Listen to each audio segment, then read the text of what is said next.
is an introduction of uh, electrophysics, no? So, uh, this will cover series, parallel, and complex circuit, no? So, the basics lang naman, no? So, yung mga voltage, current, and resistance. So, what is an electric circuit? No? An electric circuit is a path through which electric current flows. It consists of power source, conductors, a load, and optionally a switch. No? So when you say circuit, it is a closed path ng sirkito or ng isang kuryente that it will flow it mag-flow yung current, no? So ang usually ang isang sign or isang value or isang ang isang ang isang view or uh, pinakamadaling example of a circuit is a simple battery, no? Simple battery that is connected to a load, no? For example, ay yung load natin ay yung LED na ilaw, no? Yan. Okay? Yan. So simply, we call yung flow of electrons, that is the current, no? Yun yung ampere, amperahe ang tawag doon, guys, no? So ampere. So yung flow ng current, that is actually the flow of electrons, no? So from one point to another, no? Kumbaga, yung flow ng electrons, no? From this positive side, iikot up until this negative side, no? Kaya dapat closed circuit yung ating circuit, no? Once na iyan ay maputol, no? For example, naputol to, yan. There is no continuity or direct path. So therefore, yung ating current, yung amperahe natin, ay mapuputol. Therefore, hindi iilaw yung ilaw, no? Kaya kung mapapasin niyo yung mga wires natin, pag DC, no, there are two types of current, no, AC and DC. So this is will be DC analysis. Pagka ang sinaksak nyo lang na sa baterya is yung positive lang, no? O, laging sa remote tapos hindi nakasaksak na mabuti. Ang nakadikit lang yung negative side. Hindi gagana yung remote, no? So therefore, yun yung kanyang idea, no? If we are to look back or to look deeper in analysis in a micro scale o kumbaga sa atomic level nito, no, ng battery. Merong mga ano yan, merong mga atoms, no. Usually these atoms are consist of four valence electrons, no. Yan, marami yan, no. Yan. Yan. For example, atom yan na, yung parang gantong drawing yan. Yan. Yan simplify ko lang. So yan, no. Yan. Ito lang yung valence shell, no. Yung valence shell, siya yung outermost part of the electron o yung iniikutan ng electron, no? Yan. Now, at a normal discharge state, no, ang electrons, no, ay apat in each valence electrons, apat yan. No?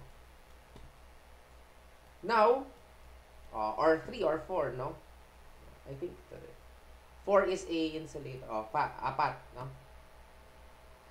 Now, pag nagcha-charge tayo, ang nangyayari is we implement potential difference. Ano ba yung potential difference? Yung potential difference is yung ini-imbalance natin yung charge particle from one point to another, no? So ibig sabihin, si potential difference, that is the voltage, no? Tawagin natin, voltahe. So, for example, ito, potential difference ko siya, no? So magja-jump siya sa one atom to another, no? So, therefore, kung ito ay apat ng electrons, magiging 5 siya. Therefore, mag-unstable tong electron na to or itong atom na to.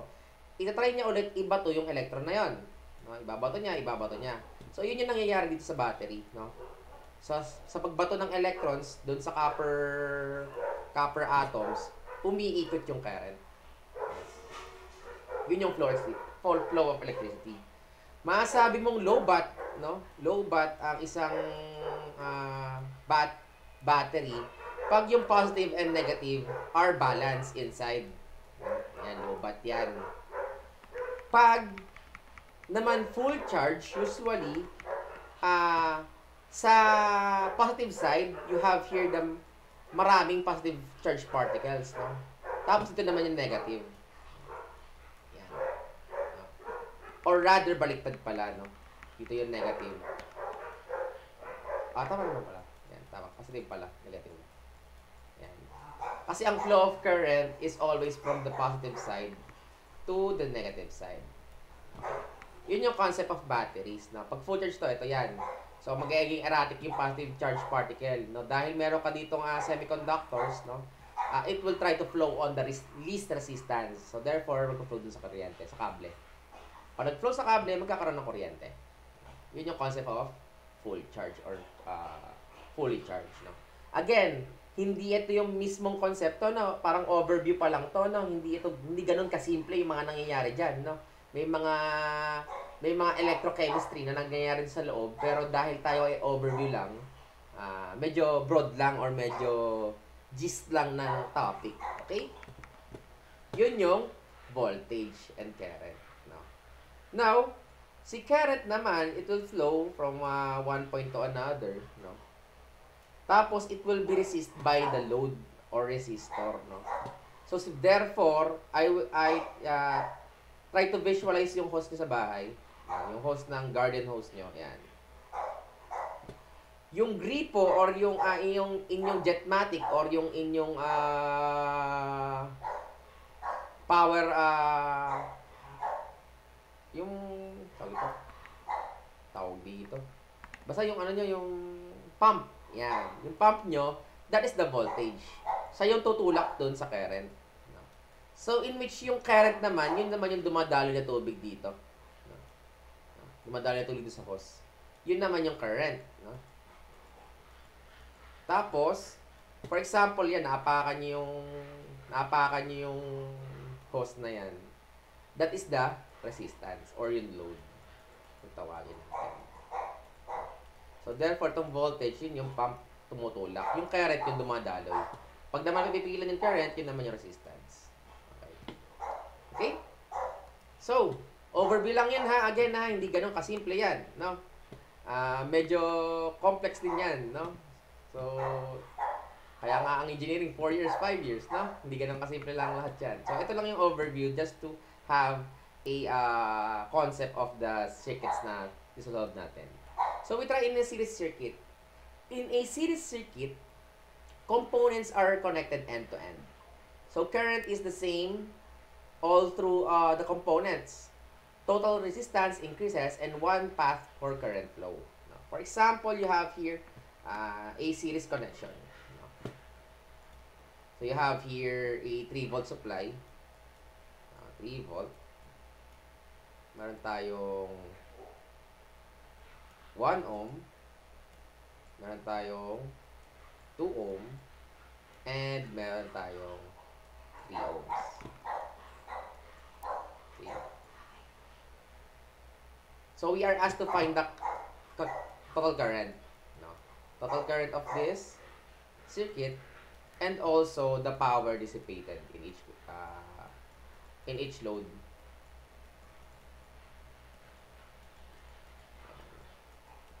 So, to find the total current, so you have here the formula for current, no? Mainly the Ohm's law. Sabi sa Ohm's law, the voltage is equals to the current times the resistance of the circuit. Okay? VIR. Siguro. Okay? Kasi yung iba, 1.5, 1. PE, lagi 3 hours PE dun. Yung PE yan, ano gagawin natin? Gago pag PE, napaparest day ako. Sige na nga. Go lang. Yan, minute ko na lang guys. Yan. So, here, no, going back, no, we will have here VIR. To get the total current, no, IT, you need the total voltage. total current, and total resistance. Okay? Now, to get the total voltage, hanapin mo yung total volts dito. So, ang ibibigay sa electrophysics, usually, isa lang muna. No?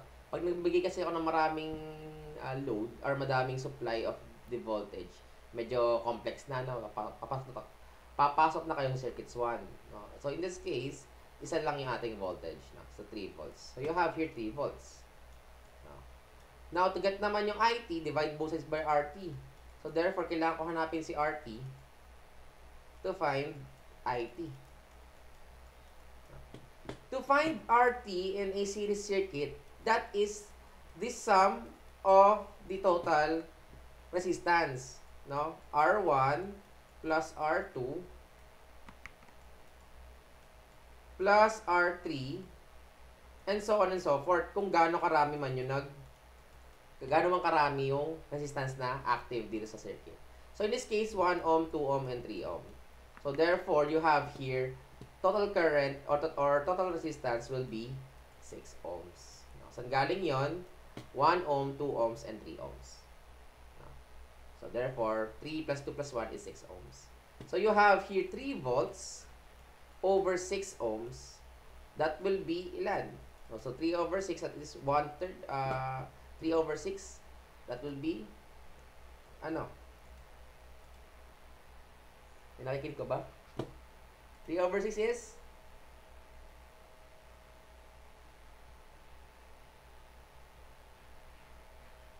Ano? 1/2. Okay. So, 0.5 ampere or 1/2 ampere. Yan. So, at least may nakikita sa isa. Chinek ko lang. Yan. So, we have here 0.5 ampere pa. Now, to get power dissipated in each current, in each load, that is actually the formula for power dissipation is PIV, where the power is equals to current times the voltage. Now, to get the power in 1 ohms, sa power sa 1 ohm, that will be current, 0.5 ampere. Again, pagka series connection, you have here IT, total current, is equals to I1, equals to I2, equals to I3. So, ibig sabihin, yung 0.5 amperes na to is 0.5 amperes din dito kay 1 ohm. 0.5 amperes din dito kay 2 ohms. And also 0.5 amperes din dito kay 3 ohms. To get the power dissipated, you have here PIB. So, you have here 0.5 times yung voltage. Pero, wala tayong ng voltage in each circuit or in each load, no? Get natin yung voltage using this formula. So, you have here V is equals to IR. So, therefore, in this V1 will be 1 ohm times 0.5 ampere. So, therefore, you have here 0.5 volts. No? Ito naman, 2 ohms times 0.5 ampere, you will have here V2 is equals to 1 volt. No? Tapos, 3 times 0.5 ampere, that will be V3 is equals to 1.5 volts. Kung papansin niyo, pag pinag-add nyo itong tatlo na to, 0.5, 1 volt, tsaka 1.5 volts, mag-equal kay 3 volt. So, therefore, yung 3 volts na-dissipate doon sa load lahat. Okay? Dapat equal lagi yan. No? Kasi ang formula for series, pag ito ay IT is equals to I1 plus equals to I2 equals to I3, si RT is R1 plus R2 plus R3. No? Pagtabihin natin yung mga yan. Yan. Yan. Pag naman ang usapan ay voltage, V1 or VT is equals to V1 plus V2 plus V3. No? So, therefore, dapat sa 3 volts ma-dissipate doon sa tatlong load. Okay? Now, going back, no? So, you have here, power of 1 ohms is 0.5 ampere times 0.5 volts. So, you will have here 0.5 times 0.5. Natikasya ko. Labas natikasya ko. Yan. 0.5 times 0.5, you obviously have here 1/4 or 0.25 watts. Power naman kay 2 ohms, that will be 1 volt or other, or 1, pwede naman mauna yung volts sa current. Wala namang problema doon, no? 0.5 amperes multiplied by 1 volt, that will be 0.5 watts. Lastly naman, kay power naman kay 3 ohms, that will be 0.5 ampere multiplied by 1.5 or 1.5 volts. That will be 1.7, what will be 1.5 times 0.5, that will be 0.75 watts. Okay? Ganun ang pagkuha in series, no? Now, how about in parallel?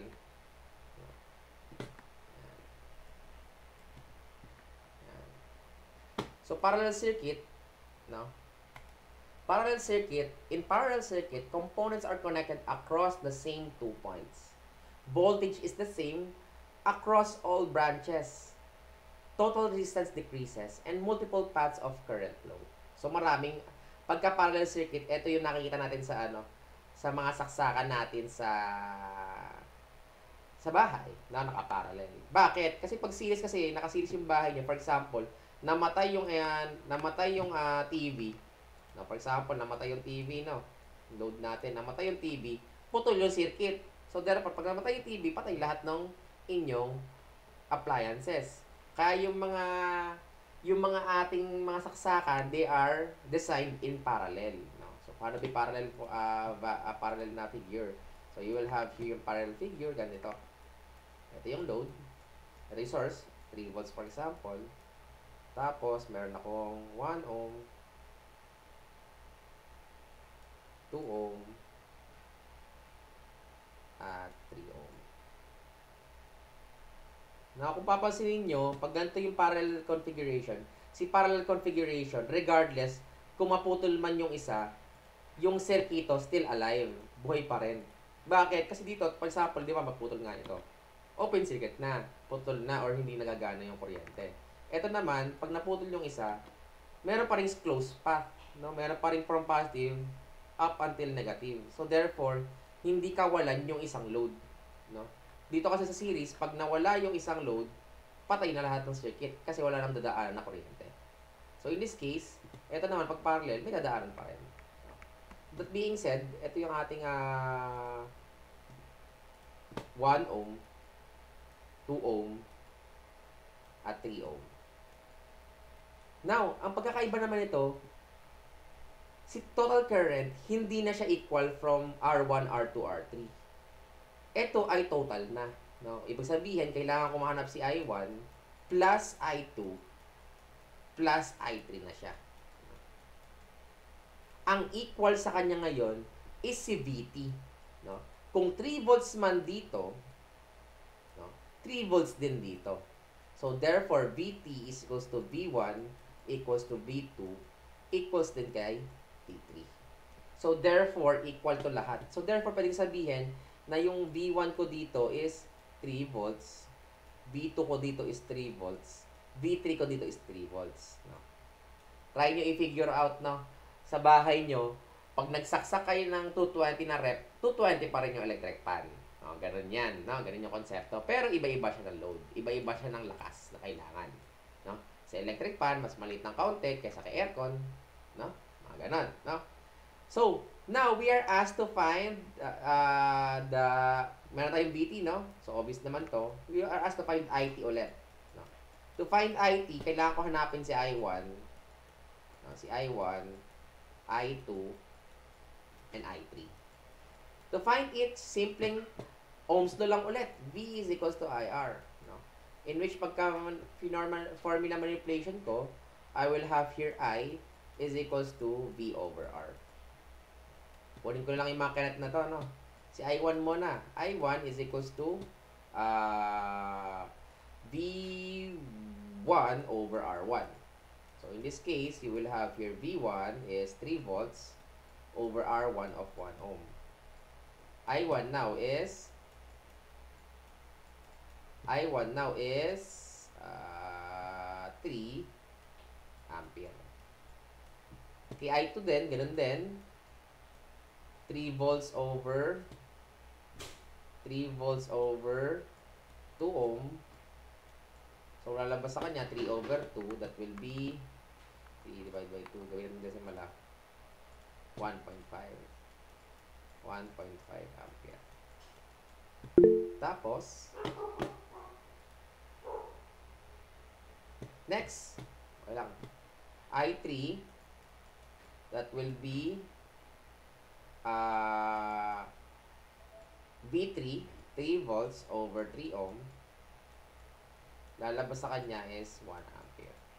So, therefore, 3 ampere, 1.5 ampere, 1 ampere. So, therefore, I total is 3 plus 1.5, 4.5, plus 1, that is 5.5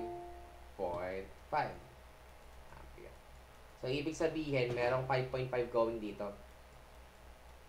5.5 ampere dito.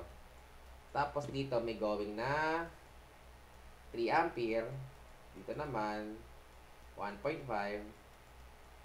Dito naman ay 1 ampere. Okay. Now, if we are asked to find the total resistance, ang total resistance for series or for parallel is equals to 1 over 1 over R1 plus 1 over R2 plus 1 over R3. And so on and so forth. Ito kung gaano karami, no? Pag sa series naman, you have this formula, no? R1 plus R2 plus R3 lang.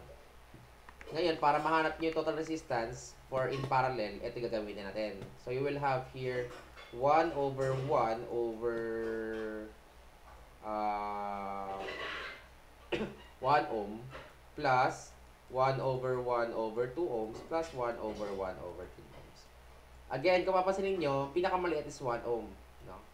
Pag sa parallel, nagtototal kayo ng parallel, dapat mas maliit doon sa maliit na value nyo. Ano ba ibig sabihin ko? Try ko lagay sa calculator, no? So, you will have here 1 over 1 over 1 plus 1 over 2 plus 1 over 3. So, you will have here 0.54 ohms. So, tingnan nyo yung result, no? 0.54 ohms. Kung 0.54 ohms to, mas maliit or pinakamaliit siya na value compared doon sa 1 ohm. It is less than the 1 ohm. So, therefore, yung RT natin is 0.54 in parallel. Okay. Now, to get naman yung power, no? Get naman yung power. Kung meron naman na current, meron ka namang voltage, no? So, you will have here power ni I1. It will be 3 ampere times 3 volts. That will be 9 watt. Okay, P2 naman, that will be 1.5 ampere times 3 volts. Now, same sila 3 volts, no? So, you will have here 1.5 times 3. 1.5 times 3. O, kaya pa ako. 4.5. 4.5 watts.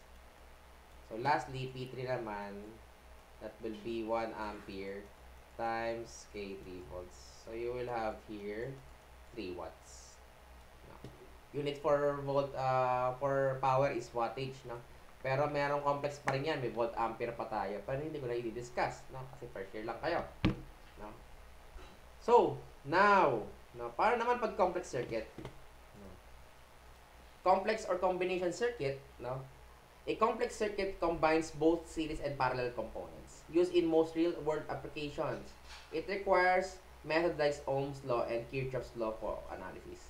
Natanggalin ko ni kay Kirchhoff, no? Kasi hindi ko muna ibibigay, no?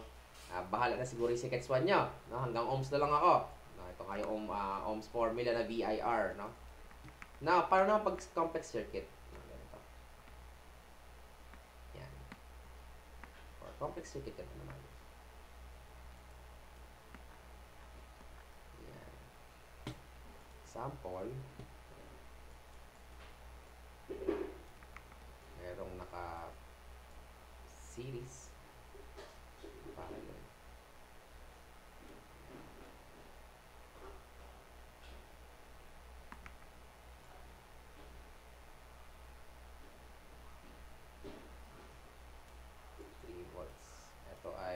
1 ohm, 2 ohm, 3 ohm, at 1.5 ohm. Kung papansin niyo yung value natin, this is a complex circuit. Ibig sabihin, there are multiple combinations of series and parallel. Hindi niyo pwedeng sabihin na series yan, hindi niyo pwedeng sabihin parallel. Complex nga, no? So, how do you solve this type of problems? Unang-una, ang gagawin niyo dyan is to analyze. Ano yung pwede ko pagsamahin sa hindi, no? Now, ito muna yung unang ko i-analyze, no? Tignan niyo itong mabuti. Yung 3 ohm tsaka 1.5 ohm. No? Kung papansinin nyo, ano siya? In series or in parallel? Pakitype nga sa chat box. Tingin nyo, parallel ba or in series yung ano? Yung 3 ohms tsaka 1.5 ohms. In series. Tama. So, kung in series ito, what if pagsamahin ko lang yung dalawa na to para makagawa ako ng equivalent circuit? No? Magawa ko ng equivalent circuit, pinapahanap yung total current sa akin. Example, no? Now, to find the equivalent circuit, ibig sabihin ng equivalent circuit, siya yung kaparehas sa circuit, pero hindi exactly kaparehas. Parehas lang ng value, no? So, you will have here 3 volts. Just notice, itong 1 ohm, sabihin natin R1 to. 2 ohms is R2. 3 ohms is R3. Then, yung 1.5 ohms is R4. Ito yung 3 volts. Pagkasamahin natin yung dalawang circuito or dalawang linya, dalawang resistance. So, you will have here, isa na lang siya, bale. Yan, may isa. Kung isa na lang siya, ano yung magiging value niya? Ito si R1, ito si R2, ito si R3, plus 4. Paano ko siya pag-a-addin? Kung in series siya, I will use the rules of series. Paano pinag-a-add yung series? Eto. So, therefore, I will have here R3 plus 4 will be R3 plus R4. So, in this case, R3 plus 4 ko will be R3, 3 ohms, plus 1.5. So, therefore, ang magiging value ko sa kanya is 4.5 ohms. So, therefore, si R3 plus 4 ko is 4.5 ohms. Okay? Sir, lugi pa rin. Complex pa rin yan, sir. No? Kasi meron naka-series, meron naka-parallel. Meron pa rin halo-halo pa rin. Ngayon, pansinin nyo. Ano yung magiging value, ano yung in this idea or concept, si R2 tsaka si R3 plus 4, ano yung magiging ano niya? Naka-series or naka-parallel? Si R2 tsaka si R3 plus 4, series or parallel? Sige nga, pakitype kung ano yan, series or parallel yan. Mas tingin nyo. Si R2 kay R3 plus 4, ano siya? Series or in parallel? Para malaman nyo kung in series or in parallel, pag pinutol ko pa si R2, gagana pa rin si R3 plus R4. Pag gagana siya, parallel. Pero pag hindi gumana si R3 plus R4, dahil pinutol ko si R2, series siya. No? Same goes from the another one, no? So, vice versa. Pag pinutol ko si R3 plus R4, gagana pa rin ba si R2? Pag hindi gumana, series yan. Pero pagka gumana pa rin, parallel naman yan. Paano ko malalaman kung gagana? Merong close path from the positive side of the source doon sa negative. May close path pa rin. Ayun ang kondisyon. Kumbaga sa Tamiya, meron pa rin iikutan. No? Tingin nyo, si R2 kay R3 plus 4, series or in parallel? Pakitype nga. Tingin nyo. Series or in parallel si R2 kay R3 plus R4? Parallel? Okay, parallel. Tama, parallel siya. Bakit siya parallel? Kasi pag tinanggal ko si R3 plus R4, buhay pa rin si R2. Meron pa rin dadali na kuryente. Diba? Dito sa kay R2. Else, pag tinanggal ko naman si R2, buhay pa rin si R3 plus R4. Kasi may dadali pa rin kuryente from the positive to the negative side. Okay? Hindi gaya kanina na naka-series, no? Hindi gaya kanina naka-series. Bakit? Kunyari si 3 ang pinutol ko dito. Yan. Oh, walang choice o meron kuryente pa rin paikot dito. Pero si 1.5 ohms patay na kasi walang nadadaanan yung kuryente, no? Kumbaga one way na lang to. So therefore in series 'yan, no? Same goes from this one. Na pag pinutol ko to, yan. Although may nadali na kuryente dito, no, pwedeng dumalo yung kuryente diyan. Kay 3 ohms wala na, dead end na. So therefore in series 'yan. No? Doon yung malalaman kung series or in parallel yung isang value or isang figure, no? Okay? So therefore kung parallel to, what if pagsamahin ko si R2 tsaka si R3 plus R3 plus 4? So therefore I will have here R2 parallel kay 3 plus 4.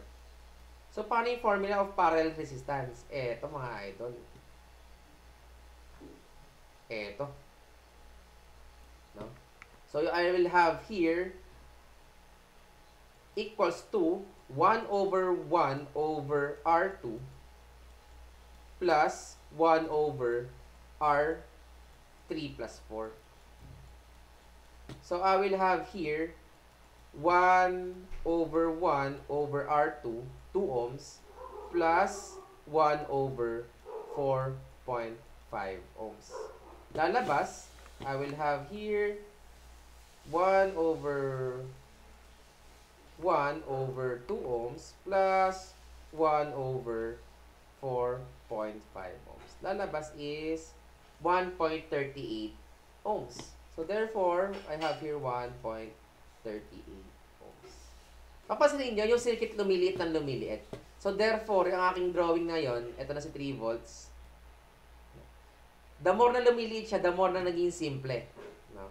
Ayun yung goal natin. Ito si R1, ito na ngayon si R2, parallel kay 3, 4. So I will have here 1 ohm, tapos ito ay 1.38 ohms. Okay? Ito ngayon yung 3 volts. Now, obvious na, no? Yung 1 ohm tsaka 1.38 ohms, pag-a-add na lang natin, no? Pag pinag-add ko si 1 ohm at si 1.38 ohms, magiging solo resistance siya. So, therefore, siya na yung RT, yung total resistance. So, therefore, total resistance is 1 ohm plus yung 1.38 ohms. So, ang lalabas dito, 2.38 ohms yung ating RT. So, na-reduce na into this figure. Ito yung 3 volts. Ito yung 2.38. Ito naman yung current. Ano yung current niya? Using the using the Ohm's law, V is equals to IR. So therefore, meron akong R, meron akong V, kuha ko si I. V over R is equals to I. Ayun na yung IT ko, total current ko. So I will have here 3 volts divided by 2.38. So lalabas, that is 1.26 ampere.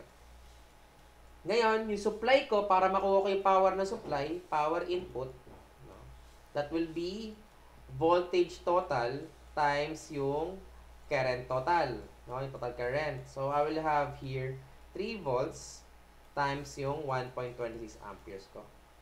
So, ang lalabas dyan is 1.26 times 3 volts.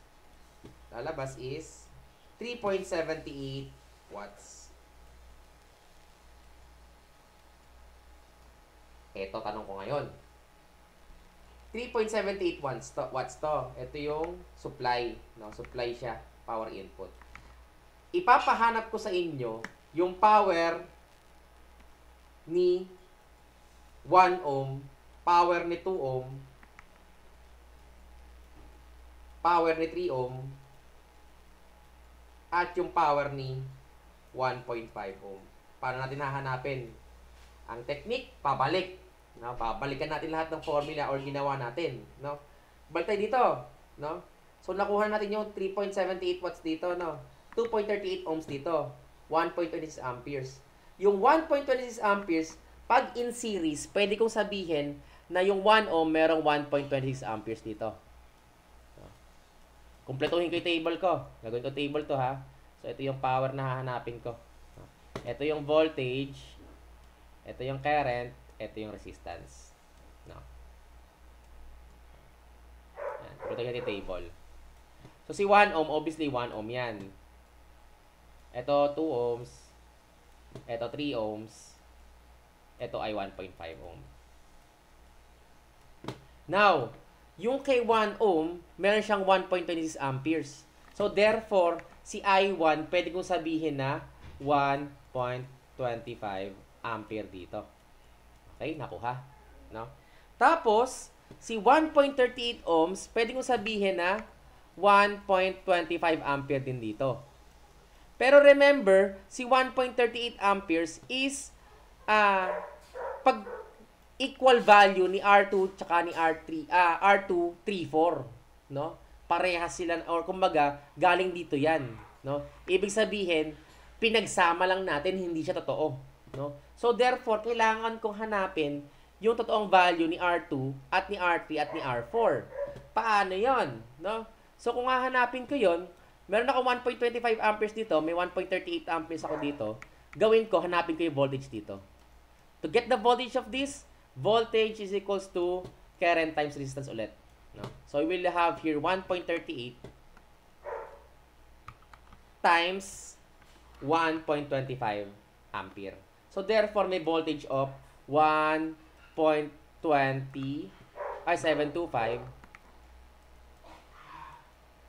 volts dito. Remember na galing siya sa parallel. Sa parallel rule, yung voltage pag parallel is always equal to each other. So therefore, pwede kong sabihin na si 1.725 volts is equal to the voltage of P2 ohms. So therefore, meron akong 1.725 volts ako dito. Okay? Pero kay 3.1, hindi ko masabi kasi yung 1.725 na to equal dito sa 4.5 ohms dito. Pagsama nito, no? So babalikan ko to pataas, no? Kung meron akong 1.725 dito, volts dito, ito ay 1.725 volts din. 1.725 volts din. 'Di ba? Yung R3 plus 4 galing siya sa series. So kung in series siya, kailangan kong i-target yung rule na IT is equals to I1 equals to I2 I3. Doon ko papadaanin. So, therefore, para malaman ko yung current dito, no, kung may 1.725 volts ako dito, same formula, no? Para malaman yung current, I will have here voltage over resistance. In this case, itong voltage of 1.725, di-divide ko lang doon sa resistance ko na 4.5 ohms. Lalabas dito, 1.725, ay, hindi to. Calculator. 1.725 divided by 4.5. Lalabas is 0.383, no? So we have here 0.383 ampere. So therefore, may 0.383 ampere dito. May 0.383 ampere dito. Okay? Now, eto siya. 0.383 at meron akong 0.383 ampere dito. Now, kulang-kulang yung table. Ito. Para natin mahanap yan. Siyempre, meron tayong same formula. Parehas na parehas mga idol. V is equals to IR. No? So, in this case, para mahanap yung V dito, 1.25 times 1 ohm, meron tayong 1.25 volts. Tama? Next, para mahanap yung current dito. So, current is equals to voltage over resistance. So, you have here 1.725 1.725 divide by yung resistance na 2 ohms. Lalabas dito, that is 0.8625. Ayun, 0.8625 ampere to. Ito, 0.383, 3 ohms. Para mahanap yung voltage dito, multiply lang ulit. No? 0.383 times 3 ohms, lalabas is 1.149 volts. Okay? Sunod, 0.383 multiply by 1.5 volts, or 1.5 ohms, lalabas is 0.5745 volts. Okay, kompleto na. No? Sir, pag pinag-add-add mo yan, lagpas naman 3 volts yan eh. No? Hindi siya equal. No? Pero yung supply mo 3 volts. Hindi siya mag-i-equal pagka-complex. Ano yung mag-i-equal? Yung power. Try to find the power P1, P2, and P3. To find P1, multiply lang natin itong dalawa na to. No? 1.25 times 1.25 is equals to 1.5625. Yan na yung wattage. No? Power 2. To find power 2, same ng konsepto. So, you have here 1.725 multiplied by 0.8625 ampere. O, lalabas sa kanya is 1.48 watts. 1.484878. Next, to find P3,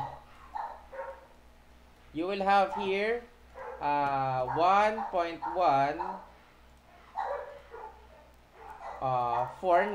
multiplied by 0.383. No, itong ampere natin dito. That will be 0.44 watts. Lastly, si P4,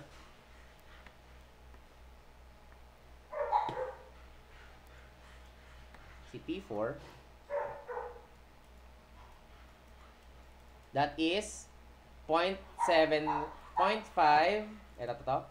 0.5745 multiplied by 0.383 will be equal to 0.22 watts. Now, pag-addin ko, P total. Ito na yung P out ko, total ko. No? Or yung total wattage ko. 1.5625 plus 1.4878 plus 0.44 plus plus 0.22. 3.37. Pansinin nyo, ayan, 3.37 watts. Or rather, ito meron na tong relative error. Pero dapat mag-equal to eh. Siguro sa aking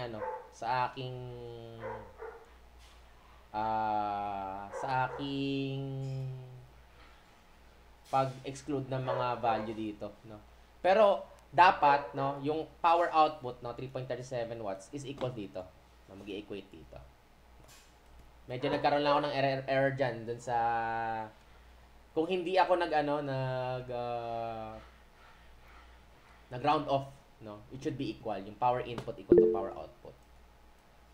Sir, kulang po na number sa calculator. 1.56, 48 to. 4878, 48.